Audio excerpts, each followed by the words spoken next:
2025년부터 자동차 취득세 감면 혜택이 확대됩니다. 기존에는 3자녀 이상 가구만 자동차 취득세 100% 감면을 받을 수 있었는데요. 이제 2자녀 가구도 자동차 취득세의 50%를 감면받을 수 있습니다. 이뿐만 아니라 생애 최초 주택 취득세 감면 확대, 어린이집 세제 지원, 장애인과 국가유공자의 자동차세 감면 연장 등 다양한 정책이 함께 변경됩니다. 오늘은 2025년부터 달라지는 세제 혜택을 한눈에 정리해드리겠습니다. 첫째, 2자녀 가구도 자동차 취득세 감면 대상 포함. 2025년부터 자동차 취득세 감면 대상이 확대됩니다. 기존에는 3자녀 이상 가구만 자동차 취득세 100% 감면을 받을 수 있었지만 이제 2자녀 가구도 자동차 취득세 50% 감면 혜택을 받을 수 있습니다. 자동차를 구입할 계획이 있는 2자녀 가구라면 이 혜택을 꼭 활용해보세요. 둘째, 생애 최초 주택 취득세 감면 확대. 먼저 소형주택을 생애 최초로 구입하는 경우 취득세가 최대 300만원까지 면제됩니다. 여기서 말하는 소형주택의 기준은 전용 면적 60제곱미터 이하이며 이는 약 18평에 해당하는 크기로 주로 1인 가구나 소규모 가족이 거주하기에 적합한 주택입니다. 또한 일반 주택을 생애 최초로 구입하는 경우 취득세 200만원 한도 내에서 면제받을 수 있습니다. 여기서 말하는 일반 주택에는 아파트가 포함되지만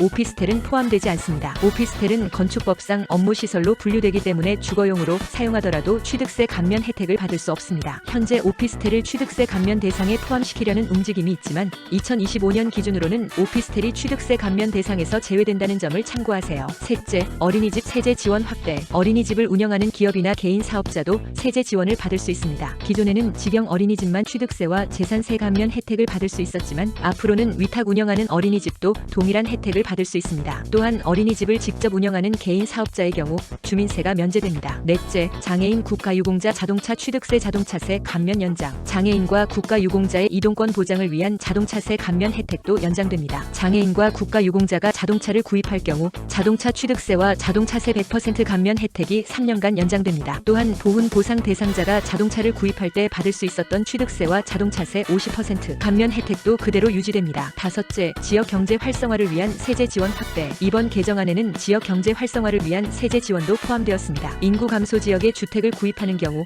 취득세가 최대 50% 감면됩니다. 과밀업재권역 외 지역으로 법인이나 공장을 이전하는 경우 취득세 재산세 100% 감면해주고 5년 이후 3년 동안 50% 감면해줍니다. 비수도권 지역의 미분양 아파트를 임대주택으로 활용하는 경우에도 신축 취득세가 최대 50% 감면됩니다. 여섯째, 납세자 권익보호 및 편의 개선. 납세자 권익보호와 편의 개선을 위한 조치도 마련되었습니다. 이의신청 대리인 선임 기준이 기존 1,000만원 미만에서 2,000만원 미만으로 상향 조정됩니다. 지방세 심의위원회 심의 후 체납처분 중지 절차 간소화. 자동차세 연납 공제율도 기존 3%로 낮출 예정이었지만 2025년에도 5% 공제율을 유지하기로 했습니다. 정리. 2025년부터 달라지는 주요 세제 혜택. 2자녀 가구 자동차 취득세 50% 감면, 3자녀 이상 100% 면제, 소형주택 생애 최초 구입 시 300만원까지 취득세 면제, 일반 주택 200만원까지 감면 아파트 포함 오피스텔 제외, 기업이 운영하는 모든 어린이집 취득세 재산세 100% 감면, 장애인 국가유공자 자동차세 취득세 감면 3년 연장,